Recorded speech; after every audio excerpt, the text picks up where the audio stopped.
Hai,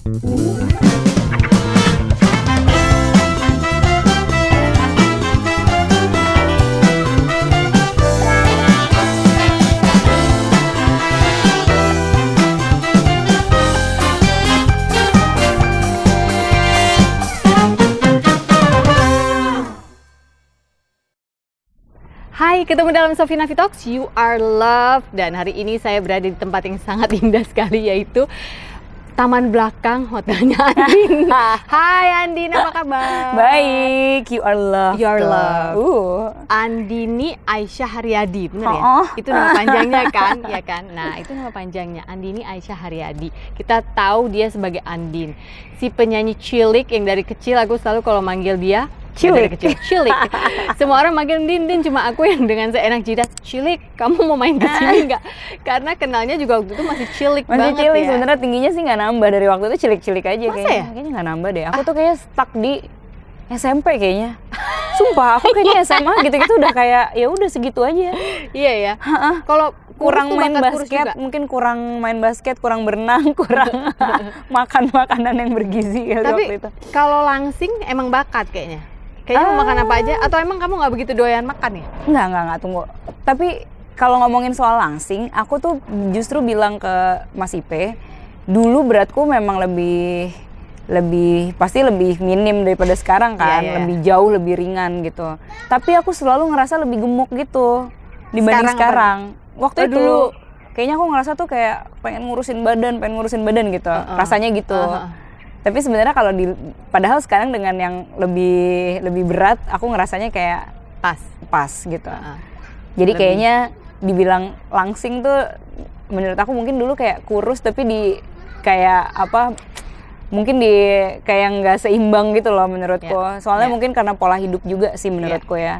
Misalnya dulu kan anak-anak remaja gitu yang kayak makannya ngaco, kerjaannya tiduran terus ngerasa kayak oh ya gue kayaknya nggak bakal kenapa kok badan gue gitu. Jadi kurus, perutnya buncit gitu. Oh gitu ya.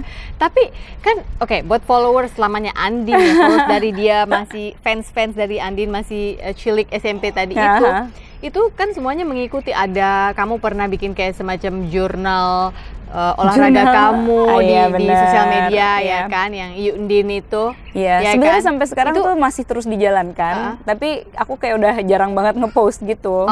Enggak, pola hidup itu masih terus berjalan walaupun mengalami beberapa transformasi. Kan sama aja ya kayak orang diet atau maksudnya menjalankan pola makan, terus ada transformasinya gitu, gini adjust lagi gitu. Tapi awalnya itu karena itu yang kepengen melangsing, enggak. diri. Justru awalnya banget itu yang ada si hashtag Yundin itu gara-gara apa ya?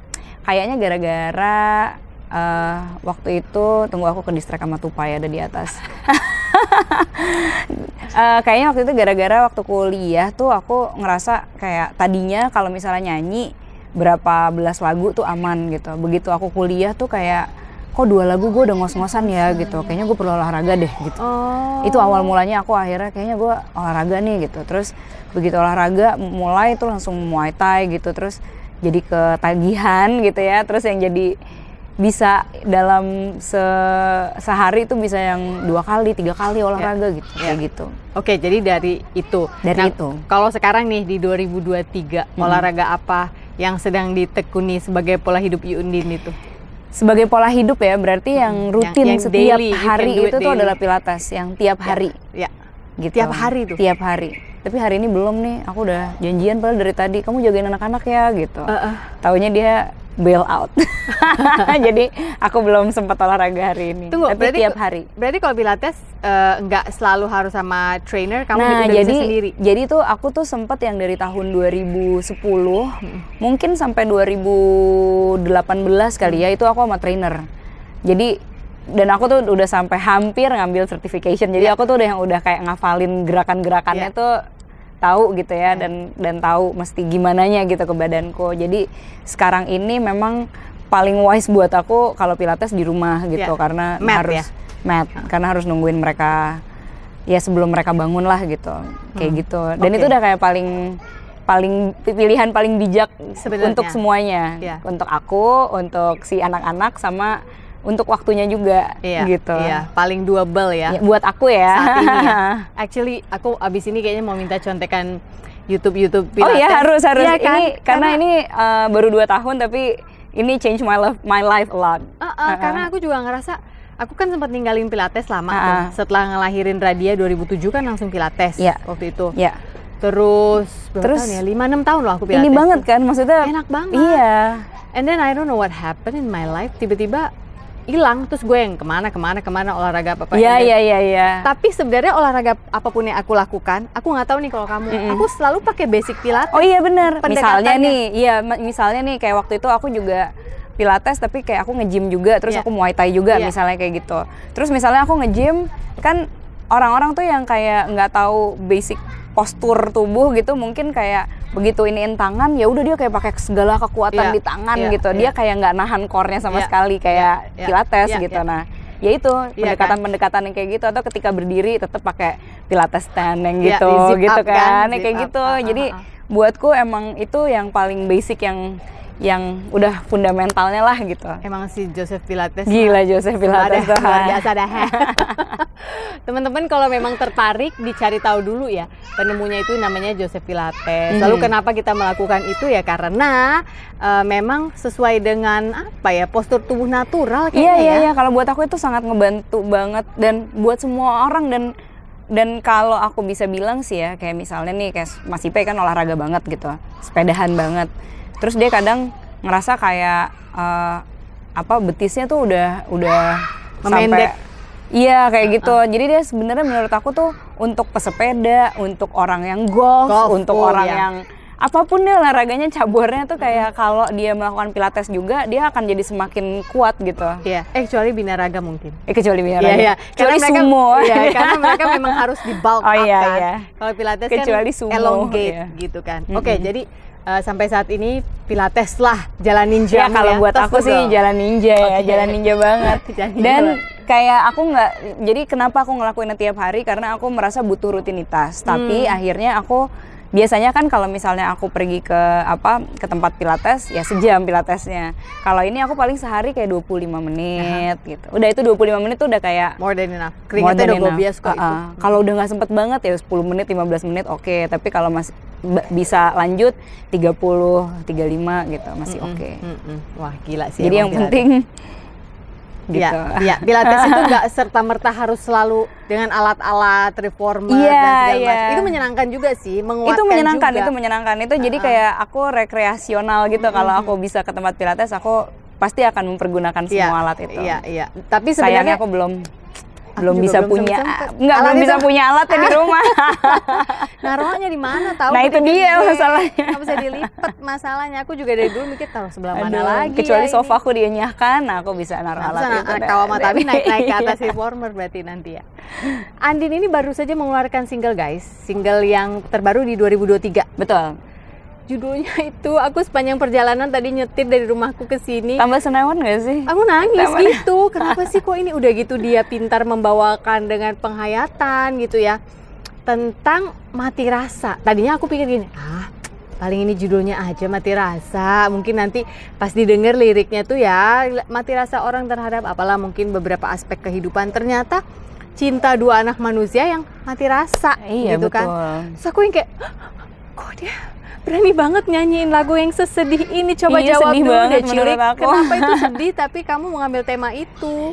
Jadi sebenarnya waktu awal banget, ini kan lagunya awalnya bener-bener memang diciptain sama Satrio Alexa. Terus Satrio lagunya Satrio. Lagunya Satrio, terus Satrio sempat ya ini dengan background story-nya dia sendiri gitu ya. Tapi aku ngerasa begitu denger, aduh lagunya sedih dan pop banget gitu. Tapi kok aku waktu itu kebetulan aku tuh lagi sering beberapa kali lah sharing gitu di podcast maupun di social media gitu tentang abusive relationships yang pernah aku alamin dulu gitu. Terus it's okay, nggak apa-apa.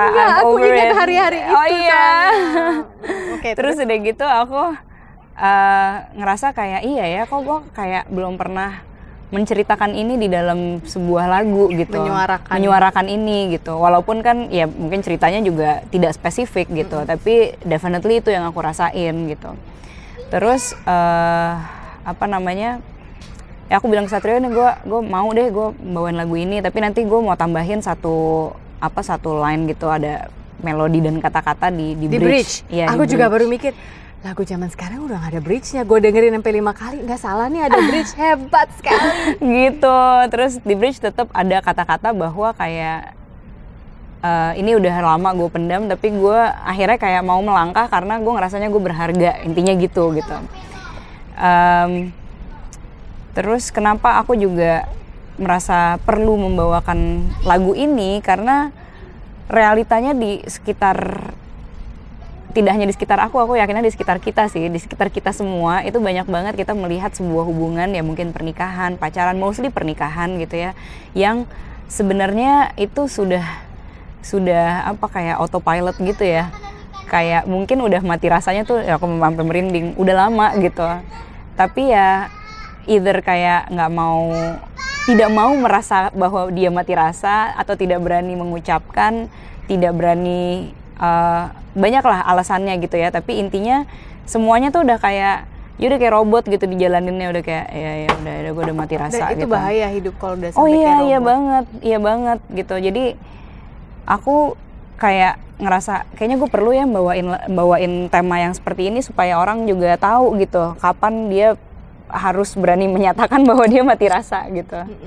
Kayak gitu sih. Dan tentunya orang ya dengan opsi masing-masing ya. Apapun, mati rasa you wanna get out of the relationship, atau mati rasa you look for help. Ya, keputusannya akhirnya terserah gitu. Tapi bahwa ada perasaan menyatakan itu, bahwa gue tuh sebenarnya mati rasa gitu. Dan what gitu. Dan what-nya bisa di iniin masing-masing. Versinya masing-masing gitu. Cuman banyak orang yang kayak ya udahlah gitu. Nah, itu dia kan. Jadi begitu aku sadari juga ternyata memang di dunia ini hubungan tuh ternyata cuma ada 2. Yang pertama adalah mereka yang mau mengusahakan. Yang kedua, ya udah mereka yang udah tinggal nunggu waktunya aja gitu. Waktunya untuk episode itu. Bom waktunya itu gitu. Iya. Tapi itu benar banget. Tadi aku mikir gini. Ini kenapa gue tersentuh banget ya? Maksudnya ketika orang tidak mengalami itu pun gitu ya, katakanlah dalam rumah tangganya, tapi pasti pernah tersentuh karena entah ada keluarga kita yang kita lihat mengalami itu. Iya benar itu entah benar orangnya banget. cerita sama kita, atau kita udah lihat, aduh ini kok begini banget, kasihan gitu ya. Itu tuh tadi aku tuh rasa itunya tuh kayak udah gitu si Spotify aku yang ini pula yang ngulang-ulang sendiri. Sebenarnya aku nyetir sendiri kayak, aduh Andin diulang lagi lagunya, gue mau mencet tapi gue masih nyetir. Iya, karena itu sedih banget Mbak, menurut aku. Ketika kita ngelihat misalnya keluarga terdekat kita atau sahabat atau orang yang kita sayang, terus mereka mengalami mati rasa itu dalam sebuah hubungan dan tidak berani untuk mengkomunikasikan satu sama lain, buatku tuh itu kasihan banget sih, karena ya hidup mungkin udah penuh dengan asumsi, udah penuh dengan, maksudnya tiap hari mungkin dia berdialog dengan pikirannya dia sendiri gitu, yang belum tentu juga bener atau salahnya gitu kan. Terus tiap hari jalanin day by day tuh udah kayak by default gitu, kayak ya udah emang harus gini. Terus udah tiba-tiba udah malam, besokannya bangun pagi lagi, dan itu bertahun-tahun, belasan tiba-tiba tahun. Tiba-tiba sakit. Iya. Itu yang paling serem. Ya, tiba-tiba betul. sakit. Aduh merinding. Ya gitu deh. Tapi kamu kayaknya berani deh menyanyikan lagu yang sedih-sedih gitu ya, yang ya apa ya, orang kan suka kepo, Andin nyanyi lagu ini, jangan gitu ya. Tapi itu dulu ya, dulu aku sampai pernah statement di sebuah media dulu nih, waktu aku kayaknya gue belum tahu apa-apa deh pada saat itu. Tapi ya namanya orang kan punya hasanah pengetahuan dan mungkin punya pengalaman dan perasaan yang baru gitu. Dulu aku pernah punya statement kayak, aku kayaknya nggak mau deh nyanyiin lagu-lagu yang sedih-sedih atau yang gimana banget gitu, karena aku ngerasa yang namanya lagu tuh adalah doa kalau buat aku gitu. Jadi kayak nanti bisa kejadian lah atau apalah kayak gitu-gitu. Iya, tapi sebenarnya memang kalau ngomongin lagu Mati Rasa ini ya, ini memang pernah kejadian di aku gitu. Mengenai doa atau enggak, itu sebenarnya kayak aku merasa ini niat aku ketika aku menyanyikannya gitu. Jadi bukan karena bisa jadi boleh doa, juga nih gitu. Atau kayak nih, ya kalau waktu awalnya sih sebenarnya aku merasa niatnya kan emang pengen bercerita walau implisit gitu ya. Terus aku juga ingin supaya orang bisa mau mengaccept perasaan itu gitu. ya aku rasa sih sebenarnya nggak ada yang salah dengan itu gitu. Nah karena aku inget 2021 ada YouTube yang tapi aku nggak tahu ya lagu itu 2021 apa bukan apa yang Selamat Jalan Kekasih. Iya. Itu tahun berapa? Itu tahun 2021. Nah itu juga kan itu juga sedih. Makanya jadi ini anak berani loh menyuarakan jadi, lagu sedih gitu. Iya. Tapi ini sebenarnya mungkin ya di tahun-tahun ini dari waktu pandemi ini memang ini kayaknya lagu-lagu tersedih yang pernah aku bawakan di dalam seumur karirku. Tapi memang semua guru, semua nggak nanti gitu juga. Apa namanya di beberapa bulan lagi ini akan keluar lagu aku yang baru ciptaannya Mbak Dewi. By request gitu, waktu itu aku kayak punya sebuah konsep terus judulnya gitu, terus aku Mbak Dewi nih kayaknya harus Mbak Dewi deh yang bikin lagunya gini gitu. Jadi sebenarnya ini aku kasih bocoran sedikit ya. Asik cuman di sini loh. Jadi nanti ini akan dibalut menjadi sebuah EP di mana ini tuh adalah kayak apa ya? Ini tuh sebuah kumpulan dari pertemuan dan perpisahan gitu. Okay. Soalnya jadi dari single-single belakangan kan ada perpisahan kayak gini, terus ada yang ketemu berbunga-bunga, sebelumnya berpisah, ketemu gitu. Jadi aku memang merasa bahwa hidup ini tuh kayak memang hanya sekumpulan pertemuan dan perpisahan gitu. Dan dalam satu lagu? Dalam satu album. Tapi album. Nanti yang mau rap itu adalah si satu lagu ini yang ciptaannya Mbak Dewi gitu. Oke. Jadi dikumpulin sampai jadi satu album, but The pamungkasnya Gong is lagu itu. Udah rekaman. Oke. Tinggal keluar. Tinggal jadi mixing mastering semua udah beres selesai. Gitu.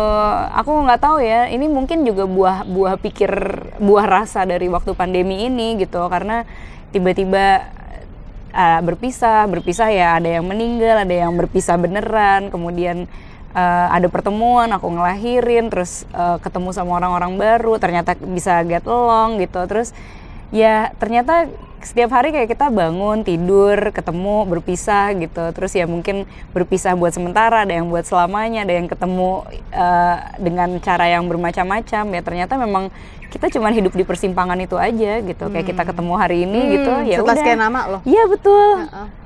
Ya tapi kita cuma ada di persimpangan itu aja gitu. Abis ini kita dadah lagi. Nanti mungkin suatu hari kita ketemu lagi gitu. Dalam setting yang berbeda lagi. Betul. Yang mungkin episode ini udah nggak kita omongin, kita udah omongin another episode in life gitu. Kayak gitu deh. Kadang-kadang kita terlalu hold on to life, kita pengen kontrol gitu ya. Kayak gitu sih. Itu kamu rasain juga nggak? Banget. Aku merasa kayak semakin kesini semakin engeh bahwa banyak sekali hal yang nggak bisa aku kontrol. That's why aku merasa harus semakin empower diri aku untuk bisa mengkontrol diriku gitu. Mengontrol respon dari apa yang aku rasakan dan lihat. Kamu merasa menjadi orang yang lebih tenang nggak? Sebenarnya gini, selama aku kenal Andin ya, kayaknya sih aku nggak pernah melihat ada sisi dia yang emosional, tukang marah-marah banting barang gitu. Bukan gitu tipenya dia gitu. Ya kan? Tapi ngalahan orangnya. Ya memang ada kerasnya. Lebih yang kayak nggak bisa speak up gitu, terus nggak bisa atau memendam sendiri gitu kali ya. Iya. Tapi terus stres sendiri. Andin yang sekarang lebih gimana? Itu masih ada nggak mendam itu atau nggak sih? Ada bentuk pelepasannya yang? Bentuk pelepasannya sih sebenarnya. Jadi ini kalau kita ngomongin misalnya hubungan gitu ya, aku mencoba menciptakan komunikasi yang sangat baik aja sama Mas Ipe. Karena Ipe ini suaminya Andin suamiku ya? Irfan Wahyudi. Jadi ini juga yang sebenarnya aku merasa ini tuh terobosan karena aku nge-break sebuah chain yang tidak tercipta dari ayah ibuku gitu. Jadi untuk kayaknya gampang ya orang ngomongin komunikasi kan ya udah tinggal komunikasi doang. No. Apalagi untuk aku yang tidak dibesarkan dengan itu, Mas Ipe juga lack of ini juga dibesarkan bukan dengan orang tua dengan komunikasi yang baik gitu ya. Jadi ini merupakan suatu terobosan gitu buat kita. Terus udah gitu kalau untuk misalnya hal-hal eksternal di luar dari pernikahan kita, ya paling enggak sekarang tuh aku tahu caranya aku menyalurkan ke ke emosi, ke apa ya, kekesalan aku gitu, atau kegundahan aku gitu. Kalau dulu mungkin aku nggak tahu gimana cara channelingnya ya, sekarang lebih cara channelingnya zaman dulu adalah nggak tahu nih sama apa nggak kita kerja lagi aja, kerja. Iya. Kalau sekarang ya banyak banget sih caranya, maksudnya salah satunya ya misalnya aku kayak journaling. Di jurnal tuh aku yang kayak sebenarnya aku kembali menulis diary gitu. Sama aku pun. Dengan kata-kata kasar sekalipun tidak apa-apa, cuman kita doang yang baca gitu ya. Terus pokoknya gimana pun pokoknya emosi disalurkan secara sehat gitu. Kalau untuk ngobrol sama suami, komunikasi sama suami, berarti sekarang udah dari 2015 ya menikah 8 tahun. Berarti 8 tahun ya. Apa perbedaan yang paling substansial yang kamu rasakan sebagai istri setelah sekarang anaknya 2? Komunikasi dengan suami itu menurutmu, is it like one of your best years, atau kamu pernah kita dulu pernah lebih bagus dari ini komunikasinya sebelum sibuk sama anak, aku mau balik ke situ? Atau memang sebenarnya aku yakini juga sebenarnya sekarang ini yang merupakan tantangan buat aku sama Mas Ipe adalah menjadi pacar untuk satu sama lain. Karena kan role-nya tiap hari tuh udah dituntut 3 role ya. Yang pertama tuh anak-anak, kemudian suami istri, mungkin yang kedua tuh kayak pasangan bisnis dulu gitu, kayak partner bisnis, terus suami istri gitu. Baru pacaran itu yang kayak bener-bener harus kita usahakan, harus kita cari gitu. Aku setuju. Kenapa? Jadi gue yang curhat.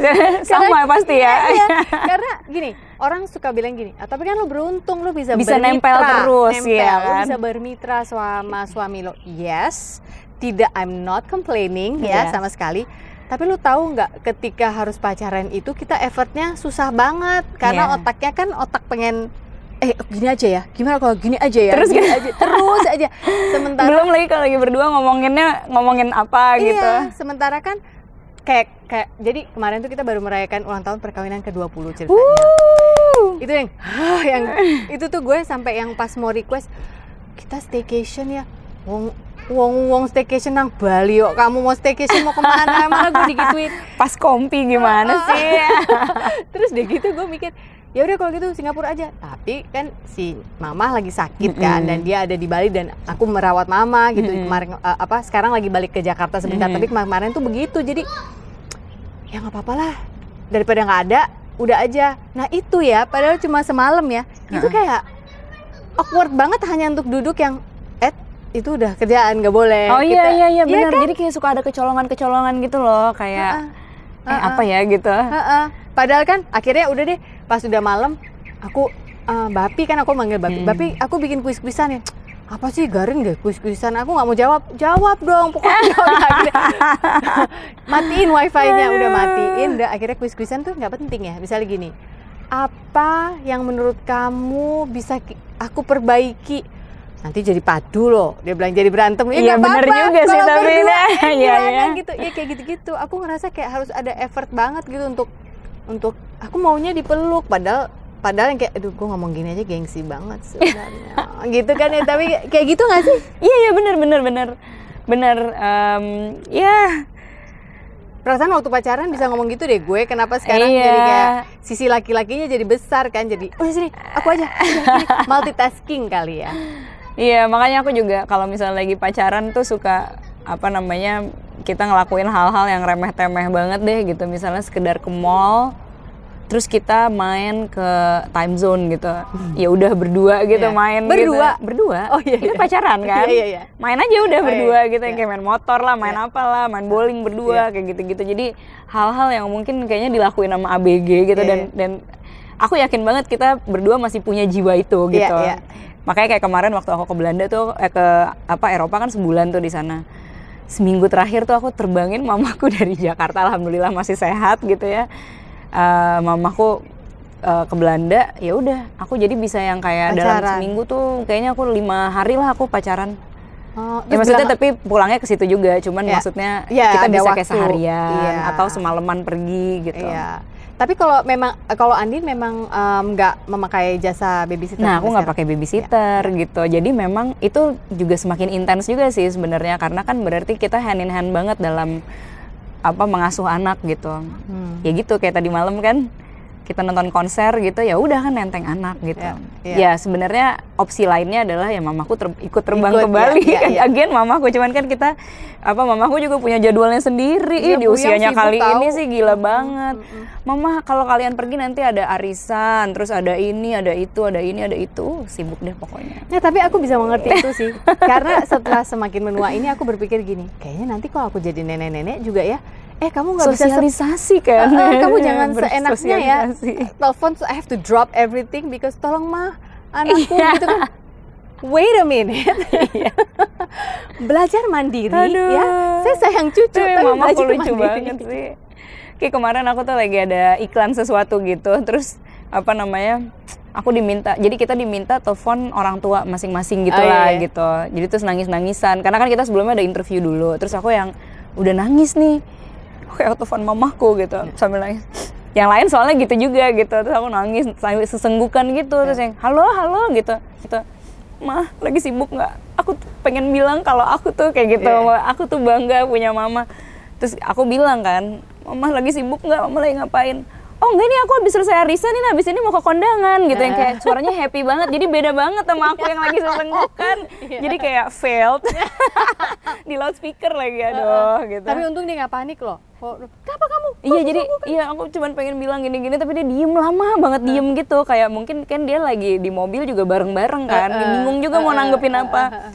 Iya ya udah, terakhirnya ya udah yang penting kamu baik-baik ya gitu, nggak ikut nangis juga. Jadi nggak melo ya dari sana. Mungkin dia di tengah. Harusnya di brief dulu. Mungkin dia di tengah. Buyang luar biasa sekali guys, gitu kalau belum coba masih jualan itu kan? Masih kacang hijau goreng. Harus coba. Apa nama Instagramnya? Namanya Bubui Buyang. Bubui Buyang. Hebat nih anaknya si Buyang ini ya, luar biasa. Anak pertama, adikmu 2 kan? Adikku 2. Yang satu perempuan juga? Yang satu perempuan, yang paling kecil. Oh, itu yang paling kecil ya? Jadi yang tengah tuh laki-laki. Yang pejalan kaki itu, yang bikin sendal, ya kan? Iya, dia runner tapi dia juga sepedahan ya. Waktu itu kan sepedahan yang dari Belanda ke Jakarta. Luar biasa. Itu waktu itu aku sampai, dia sepedahan dari Belanda ke Jakarta. Tapi dia trail runner juga. Iya. Terus kalau yang perempuan dia diplomat, jadi sekarang lagi di Venezuela. Oh really? Oh diplomat dia. Oh, aku pikir dia di Jakarta. Enggak, jadi tersebar anaknya Buyang, cuman aku doang yang di Jakarta. Ya jadi kamu yang dapat privilege untuk titip-titip anak itu. Iya betul. Ya? Wow, oke. Yang nomor 3 namanya Dias. Benar ya? Oke. Aku lagi berusaha inget-inget dulu nama adik-adiknya. Andin siapa? Andin ini ya, selain hampir semua sisi kehidupannya menurut saya inspiratif untuk memicu satu semangat dalam kita-kita ini ya, menurut aku loh. Aku juga melihat ada sisi sosial dari dia. Ceritain dong tentang yang kamu bikin sekolah. Jadi sekolah buat apa itu ya? Sekolah buat anak pemulung ya? Iya, sekolah anak pemulung, khusus buat pokoknya anak-anak yang tidak mampu gitu lah ya. Cuman memang awalnya kenapa aku bilang anak pemulung itu karena didirikannya memang di kampung pemulung gitu, di Pondok Kopi. Jadi waktu tahun lalu tuh sebenarnya aku bikin satu single judulnya Percaya.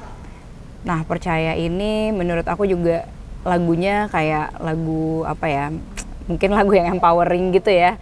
Terus video klipnya juga waktu itu kayak lebih kayak video dokumenter gitu. Di beberapa tempat di Indonesia. Nah, dari situ itu kebetulan lagu Percaya itu memang dijual juga secara NFT-nya. Aku dapat hasil dari NFT waktu itu, terus aku pikir aku pengen deh bikin satu CSR gitu karena aku tuh sebenarnya selama ini sering ada kegiatan sosial, tapi aku pengen punya kontribusi yang agak memang lebih nyata di bidang pendidikan. Biasanya kan mungkin kayak di lingkungan atau di kayak ada bencana alam atau mungkin buat anak pemulung tapi bukan untuk pendidikan gitu, lebih kayak untuk kesejahteraan hidup mereka gitu, atau panti jompo dan lain-lain. Jadi akhirnya aku bekerja sama dengan Nara Kreatif kemarin ini bikin kayak satu sekolah anak percaya judulnya. Oh, judulnya namanya Sekolah Anak Percaya gitu. Jadi aku ingin mereka tuh juga punya satu semangat percaya juga bahwa mereka tuh bisa kok gitu, dan bisa keluar juga dari lingkaran yang selama ini mungkin mereka percayanya bahwa ya gue nggak kemana-mana lah, pasti akan adanya di sini-sini doang gitu. Mungkin kayak lahirnya di situ, besar di situ, ketemunya mungkin juga sama anak tetangganya, nikah, anaknya lahir di situ juga gitu, dan selalu ada di lingkaran itu gitu. Jadi aku merasa ingin sekali bisa berbagi kesempatan, terus mereka juga punya kesempatan yang lain gitu ya, dan lebih besar lagi supaya mungkin ya nggak tahu kan kita jalan hidup masing-masing orang, siapa tahu mereka bisa jadi apa gitu. Nah, Sekolah Anak Percaya ini kemarin ini udah ada sekitar 200-an wisudawan gitu. Jadi sekarang kita lagi batch yang kedua berjalan. Oh wow, kalau tunggu, wisudawan tuh artinya kamu bikinin paket supaya mereka bisa lulus. Supaya bisa lulus punya ijazah gitu. Ada paket A dan paket B. Paket C. Kemarin paket A dan paket B. Oh oke. Gitu. Setara SD dan SMP ya. Setara SD dan SMP. Jadi walaupun namanya tuh Sekolah Anak Percaya, tapi kemarin ini ada ibu-ibu juga yang ikutan gitu. Maksudnya yang kayak udah umur dia kan juga anak pada benar pada ya. suatu masa dalam Jadi 50 something gitu dia masih baru mengenyam paket B. Tapi buatku itu udah mencerminkan sesuatu yang bahwa ternyata untuk percaya, untuk mau bergerak gitu ya, itu nggak terpaut umur sama sekali gitu. Dia aja yang 50 something tahun tuh kayak masih mau kok gitu untuk mengenyam itu gitu. Ini tuh bagus banget loh, Sekolah Anak Percaya. Maksudnya itu kayak doa banget loh kalau menurut aku, namanya bagus banget. Sekolah Anak Percaya. Sekolah apa tuh? Buat anak-anak yang percaya bahwa masa depan mereka tuh ada harapannya gitu kan ya. Dan anak tuh bisa umur berapa aja, karena betul. Usia 50 tahun kayak aku lah ya, almost 50 nih. Aku pernah jadi anak pada masanya. Ada luka-luka batin anak yang beberapa yang masih ada nempel ke bawah sama aku sampai hari ini. Jadi there's always this Sophie yang 12 tahun yang lagi teriak ke yang sekarang ini gitu, ngasih tahu bahwa yang dulu yang ini belum beresin, tolong gitu. Aku dulu pernah punya cita-cita ini. Tolong dong Sophie, 48 tahun, tolong dong diwujudin kan gitu. Iya benar-benar. Iya juga ya. Aku jadi baru kepikiran. Iya, tapi aku juga merasa memang ada hunger yang emang harus selalu di-feed gitu dari setiap orang yang mungkin dia haus akan ilmu atau sesuatu gitu yang selama ini dia nggak pernah dapetin. Aku yakin banget sih. Berarti Andin cari donatur sama tim gurunya itu yang bikin. Nah itu aku bekerja sama, jadi ada satu yayasan gitu namanya Nara Kreatif.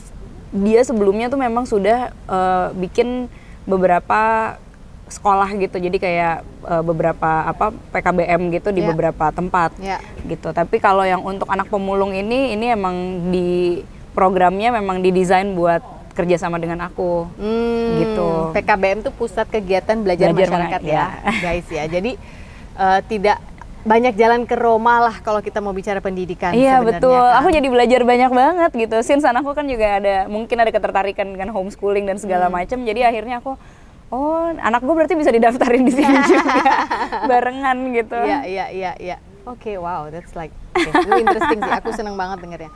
Sekarang aku mau nanya tentang pola makan, boleh ya? Boleh dong. Karena kan orang-orang yang fansnya Andin dari dulu itu tuh selain olahraganya, pilihan-pilihan baju-bajunya dia yang tidak pernah umum ya, yang luar biasa gitu. Tiba-tiba dia bisa muncul dengan ada bulu-bulu keluar dari mana, atau tiba-tiba ada kalung-kalung menjuntai dari mana, tiba-tiba boots dari mana gitu, atau tiba-tiba ya gitulah. Pokoknya Andin tuh sangat fashionable menurut aku, in her own way.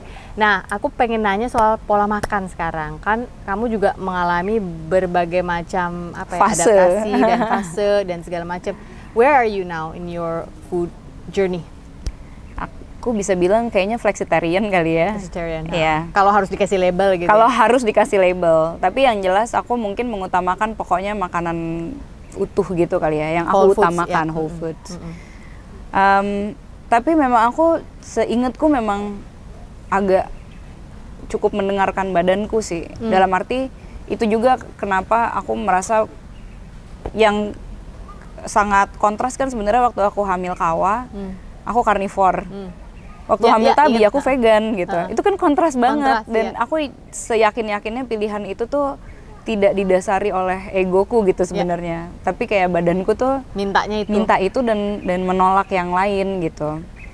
Jadi begitu pas abis ngelahirin masih vegan, terus begitu udah kok kayaknya bisa nih, aku udah mencium bau yang yang lain gitu merangsang selera makan. Jadi aku coba deh gitu. Jadi kayak sekarang gini aku pokoknya utamakan whole food gitu. Berarti whole foods, tapi berarti kalau untuk misalnya sudah beralih ke protein yang hewani, lebih kemana? Ikan dulu apa ayam dulu? Aku pilih yang, nah itu juga kayaknya seininya aja ya, maksudnya sekenanya aja. Aku nggak mengutamakan yang mana-mana dulu. Cuman kalau mostly ya, kalau di rumah itu lebih banyak ikan sama ayam. Daging merah nggak ya? Jarang. Oke. Rekreasional Ya. Aku kayaknya ada mirip-miripnya sama Andin juga. Jadi my journey juga seperti itu, mirip-mirip lah ya. Ada kemiripan itu, sempat jadi vegan 5 tahun. Lalu setelah itu mulai berpikir kayaknya harus kembali untuk protein hewani. Karena waktu itu kita udah pindah ke Bali. Terus aku masak sendiri segala macam buat keluarga. Kayaknya aneh aja gitu loh, Din. Kalau misalnya aku yang masak. lain makan, terus Mbak Sofi nggak makan gitu. Sebenarnya nggak apa-apa, tapi pada saat itu anak-anak masih usia yang teens ya, 13. Aku berpikir value apa yang aku tanamkan ke mereka kalau mereka ngelihat nih ya makanan kamu, terus mama beda gitu. Iya. Nah, sama-sama di meja makan nih bapaknya, anak-anak 2 terus aku. Itu yang aku pikirin, terus kayak jadi beban gitu. Oke deh, kalau gitu aku yang belajar deh untuk menyamakan gitu ya dengan mereka seperti apa gitu. Sampai akhirnya aku menemukan bahwa di usiaku yang sekarang ini ternyata aku kurang protein banget. Oh gitu. Iya, aku. Tapi I'll save that for another story. Maksudnya itu kayak diukur gitu secara jelas. Sebenarnya bukan diukur secara jelas ya. Mungkin aku harus ukur secara jelas, tapi kelihatan dalam perubahan hormonal. Oh gitu. Apalagi nih menurut dokter-dokter PhD itu yang aku follow bukunya, aku baca, aku tonton YouTube-nya gitu, aku baca bukunya. Mereka mengatakan when you hit 40, again ini jangan ditelan serta-merta ya. Ini yang aku kemarin pelajari, bisa benar bisa enggak. Begitu you hit 40 itu tuh katanya stretch-nya tuh maksimal 15, dari situ ke 15 tahun untuk menopause. Jadi begitu 40 tuh udah disebut perimenopausal gitu. Oke. Wow. Iya. Aku 2 tahun lagi. Iya, jadi begitu set 40 tuh itu udah perimenopausal, meaning udah banyak yang berubah. Jadi kalau kita ke sama satu pola hidup atau pola diet yang kita pikir pokoknya harus ini gitu, seakan-akan dia dogma, tapi sebenarnya badan kita udah suffer, dan itu tuh kelihatan ya dari misalnya aku kalau makan gampang bloated atau gampang membuncit. Ya kan. Terus udah gitu di usia aku yang ngerasa banget kemarin tuh yang dari 46 mau ke 45 mau ke 46 ke 47 tuh kok kayaknya gue mau makan dikit, mau apa, udah gitu rajin intermittent fasting, udah apa, kok gue nggak akan nggak ini loh, badannya nggak kayak metabolismenya gitu ya, kayak istilah orang-orang tuh lo hirup angin aja jadi lemak. Oh gitu? Aku ngerasa gitu. Orang sih nggak ngeliat perubahannya. Intermittent fastingnya tuh kayak berapa lama? Jadi aku yang nanya nih. boleh. Tapi macam-macam. Aku bisa awalnya 12, terus lama-lama udah 16, 8. Cuma ternyata setelah konsultasi sama nutritionist tuh kan kenapa jadi ngobrol ke sini dia. Gue ternyata kebanyakan fasting. Oh gitu. Jadi kayak intermittent fasting tuh juga nggak boleh tiap hari. Ternyata jadi kayak harus ada shocknya, harus ada feasting, ada fasting, ada feasting. Oh oke. Nah pada saat feasting, jadi jadi badan udah kayak ngelihat itu sebagai hal yang normal aja, jadi nggak fasting jadinya. Iya, hal normal nggak fasting. Sementara pada saat window makan, mungkin karena sibuk, jadi nggak makan, jadi nggak banyak. Merasa banyak, tapi cukup banyak nggak untuk yang 16 jam yang lo udah hilang tadi gitu loh. Oh, jadi intermittent fasting itu juga punya ininya, maksudnya pakemnya gitu ya. Ternyata dan harus kita sekian ribu kalori yang dibutuhkan pada saat itu gitu. Lo bisa nggak makan itu dalam satu window?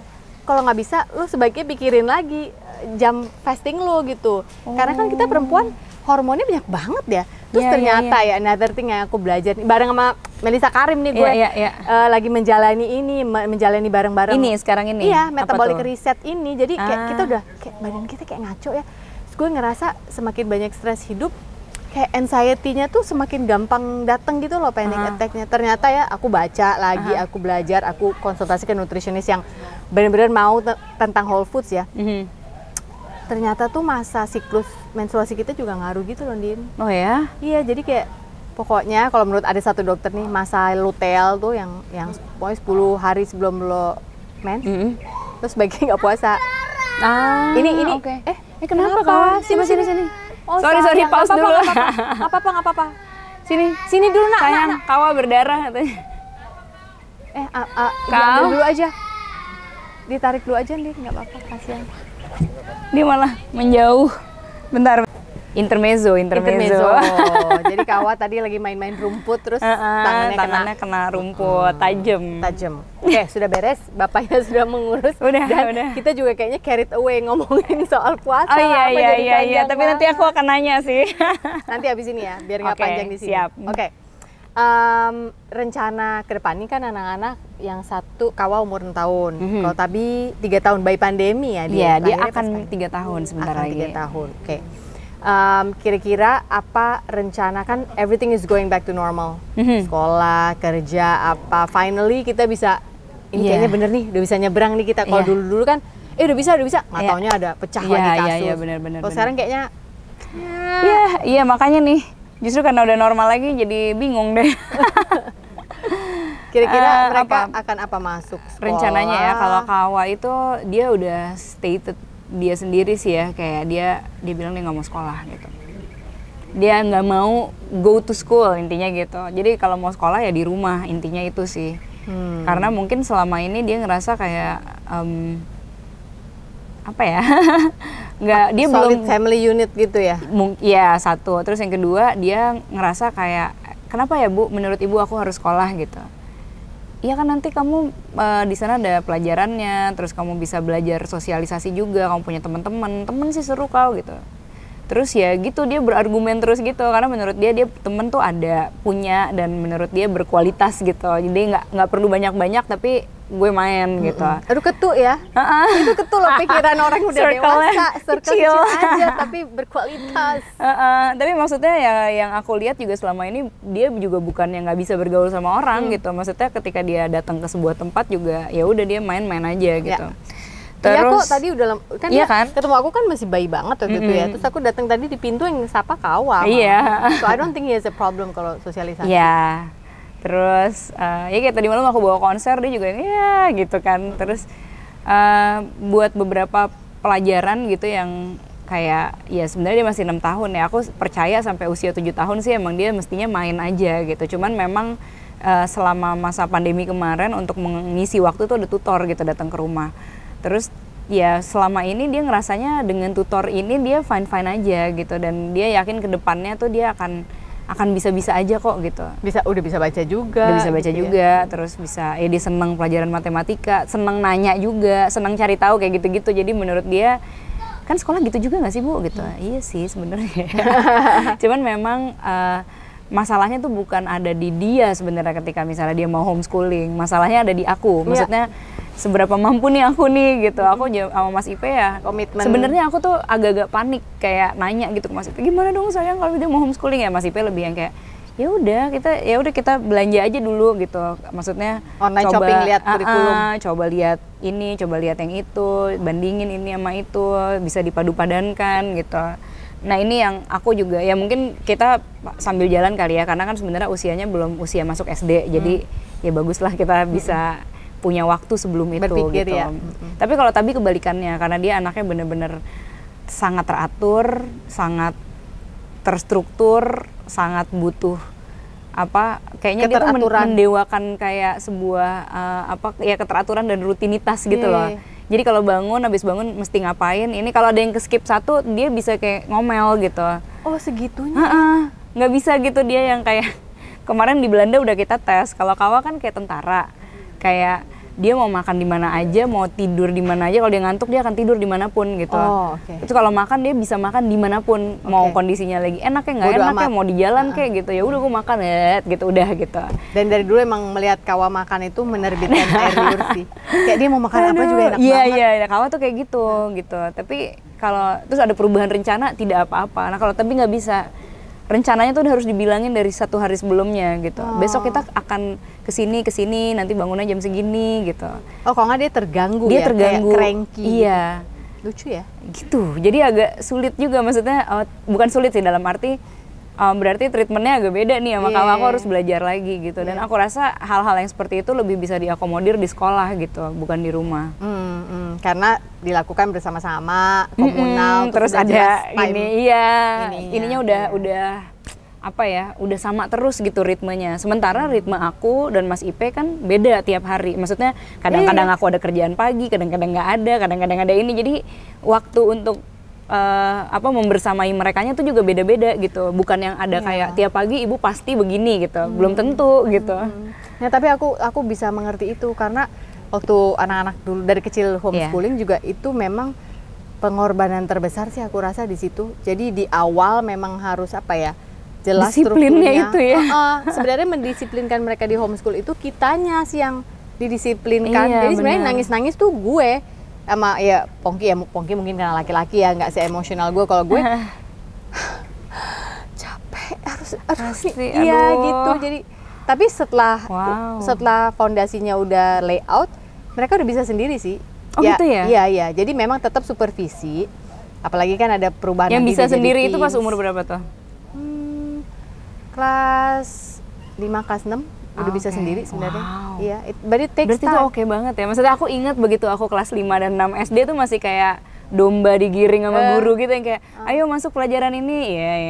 Ayo masuk. Iya gitu rasanya gitu. Iya. Enggak, kalau 5, 6 mereka udah mulai bisa, tapi tetap harus diperhatiin karena biasanya umur 12, 13 mulai itu bohongin kita. Oh iya. Bilangnya udah, tapi bohong gitu. Nah, mulai dari situ yang kayak kamu tidak boleh berbohong. Kenapa kamu berbohong? Kayak gitu tuh bisa berapa hari loh. Ininya diskusi soal keberbohongan. Aduh. Dan mengapa berbohong itu bukan sesuatu yang baik dalam hidup ini gitu. Jadi terus ngasih tahu contohnya orang tuh kalau berbohong gini. Nanti bisa panjang tuh. Nanti at the end of the week tiba-tiba itu orang-orang yang ketangkap korupsi segala macam itu karena dibiarkan berbohong. Harus gitu, di-apply sampai panjang sih, tapi itu aku ingat banget tuh pernah ada satu hari pas aku SMA. Mungkin ini kayak pelajaran mengenai kejujuran terhadap orang tua, tapi orang tuanya juga bohong. Jadi waktu itu aku sempat waktu aku SMA kan cabut tuh satu kelas. Ini kelas gue yang paling badung gitu ceritanya. Cabut rame-rame gitu. Jadi kayak nggak ada alasan untuk aku nggak cabut, soalnya aku kayak sendirian dong di kelas gitu kan, peer pressure banget gitu. Terus aku cabut. Terus cabutnya juga ya paling ke rumah siapa, bukan yang kayak badung banget gitu. Terus cuman males sekolah aja. Terus akhirnya karena gurunya tahu nih yakin komplotan nih semua anak-anak, akhirnya diteleponin satu-satu ke rumah. Jadi mau ngasih tahu ke orang tuanya bahwa nih anak cabut, anak lo nih gitu. Nah terus ibuku ditelepon, Bu ini si Andin, kita cuman mau ngasih tahu aja bahwa Andin tuh nggak masuk sekolah loh hari ini gitu. Terus mamaku tuh langsung set gitu, otaknya nggak tahu kenapa. Terus dia bilang, oh iya Pak, ya ampun Andin tuh sakit perut dari tadi pagi gitu. Aduh maafin ya gitu. Saya lupa banget ngasih tahu kalau Andin tuh sakit perut gitu. Ya udah ya, nanti saya iniin lagi. Oh iya, Andin jadi di rumah Bu. Iya, gitu. Terus aku ditelepon sama Mama. Kamu di mana gitu? Nggak sekolah ya? Iya, aku tahu Mah. Iya tadi ditelepon guru.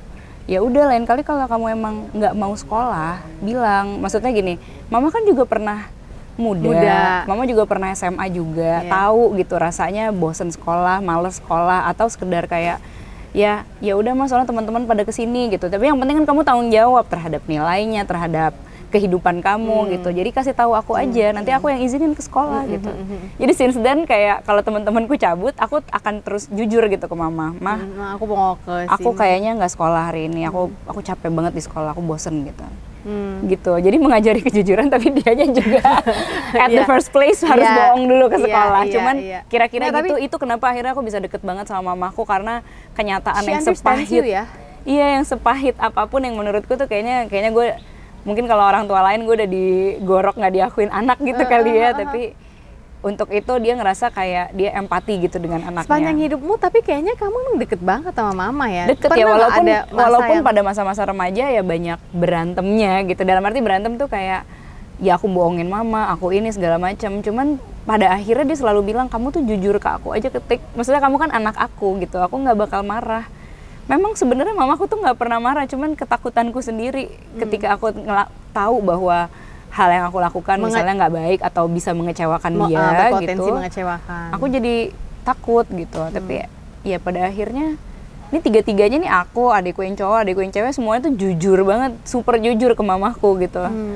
But don't you think that's beautiful? Karena apa ya, kayak berapa episode yang lalu sempet ada Arya Wahab juga di Sofina Vitos, dan dia selalu bilang, mama gue, ibu gue tuh kayaknya gue tuh dulu Badung, kayaknya yang bikin gue survive tuh doa ibu gue. Jadi nggak pernah sampai overboard yang gimana-gimana, udah keburu kayak sadar lagi gitu, karena gue yakin itu doa ibu gue gitu ya, dia bilangnya gitu. Jadi, tapi yang bikin hatiku yang gitu banget adalah dia bilang, dan lo tahu, dia bilang setiap kali kalau lebaran gue datang ke nyokap, terus kan sungkem ya, maksudnya kan maaf-maafan, ibunya selalu ngomong gini, nggak ada dosa kamu sama mama nak. Iya tuh sedih banget sih. Iya, rasanya jadi ibu tuh kayaknya gitu ya, maksudnya kamu tuh mau kayak apa juga nggak mungkin mengurangi cintanya mama sama kamu. Iya benar. Nggak mungkin. Oh, udah jadi kangen sekali sama mama. Ya kira-kira gitu deh. Jadi ya mama ibu kita tuh kayak, ya khususnya untuk aku dan adik-adikku ya, kayak mungkin udah tempat curhat, tempat nyampah juga gitu. Maksudnya karena kita nggak tahu siapa orang yang bisa kita percaya dan ngomongin segala hal yang kayak nggak patut dikeluarin di luar gitu ya. Tapi ya dia nerima aja, nerima, maksudnya terima. Kadang-kadang juga sangat bijak dengan kayak nggak terus-terusan memberi solusi juga gitu. Tapi ya udah jadi ngasih space. Jadi ya udah telinganya aja udah gitu. Cuman bilang mama doain gitu. Gitu aja. You wanna grow up to be like her nanti?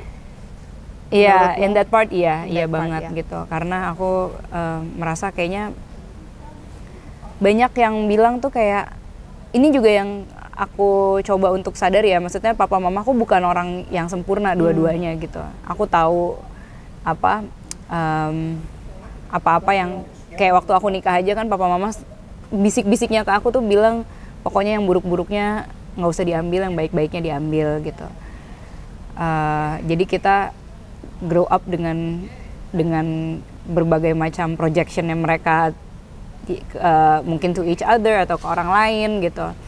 Tapi aku merasa kayak orang-orang tuh banyak banget yang nanya gitu, kayak itu ibunya Mbak Andin sama Mas Digo, Mbak Dias gitu, itu tuh besarinnya kayak gimana sih, kok anak-anaknya bisa kayaknya tumbuh in their own way gitu. Kayak aku sama adik-adikku tuh beda banget, dan kayak bisa, maksudnya ya Dias jadi Dias, Digo jadi Digo gitu, aku jadi aku, kita nggak seragam sama sekali gitu. Aku juga merasa sepertinya ya kita tumbuh yang pasti bukan dengan jalan yang mulus gitu, justru karena ada nyusruknya, jadi kita tahu pas jatuh, pas bangunnya tuh nikmatnya seperti apa, nanti ada kesandungnya lagi gitu, terus nanti kita bangun lagi, dan gitu terus gitu sampai akhirnya kita bisa jadi punya warnanya kita sendiri gitu. Jadi yang menarik adalah bahwa aku sadari ternyata bahwa selama proses itu tuh ya jatuh ya bangun ya ini, terus ada mama terus gitu di situ. Oh wow. Dan dia nggak berusaha menjadikan kita tuh seperti dia gitu. Oh wow. Iya, itu nggak gampang. Nggak ada yang kayak sini aku bentuk gitu, nggak di-infuse sesuatu gitu, kayaknya enggak sih. Iya. Gitu. Aku pengen anakku suatu hari bisa ngomong gitu. Tapi kayaknya jangan-jangan enggak ya, karena mamanya galak. Mama homeschool galak. Enggak lah. Nggak tahu kan nantinya. Iya. Aduh, hidup ini ya. Oke, Andin, I won't take any more of your time karena ini adalah waktu bersama keluarga juga. Andin tuh sebenarnya ke Bali nyanyi guys, terus extend biar bisa main. Aku tuh kalau ke Bali tuh udah pasti extend. Karena terus orang-orang pada bilang, lo enaknya liburan terus, oh lo nggak tahu what cost do I have to pay gitu. Ya, maksudnya bener. Pas lagi nyanyi terus anak ada ya kayak kemarin deh aku nyanyi, anaknya diare gitu, tadi mau aku ajak kan seneng-seneng, ya banyak lah pokoknya suka dukanya. Ya semua itu ada konsekuensinya kok guys. Di bidang apapun kita ditaruh, semua pasti punya tanjakan sendiri, turunan sendiri. Betul. Dan jalanan rata sendiri, semuanya pasti punya. Jadi thank you very much for your time. Terima kasih banyak Mbak, nggak nyangka aku bisa ngomong sebanyak ini. Selamat untuk your album which is coming up next, yang tadi kamu bilang udah dikemas itu, dan lagu pamungkasnya adalah lagu Ibu Suri ya, Dewi Lestari. Dia tamu perdana loh di Sofina Vitos versi YouTube. Asik. Jadi kita tunggu singlenya keluar bulan depan. Ya bulan 1-2 bulan lagi lah. Oke. Kalau begitu kita tunggu dan kita tunggu sampai jadi albumnya. Ya udah pantengin aja terus lah Spotify-nya dan platform digital lainnya ya. Karena di situ kan sekarang kita berkarya ya kan. Have a great holiday here in Bali. Terima kasih so much. Thank you so much. Thank you. Bye. Guys, terima kasih. Ingat selalu bahwa apapun di dalam episode apapun hidupmu saat ini, you are loved. Dan hari ini bukan hari yang baik untuk menyerah. Katakan itu setiap hari. Bye. Thank you so much. Udah sempat digigit nyamuk. Hah? Udah digigit nyamuk? Udah. Aku enggak dari tadi.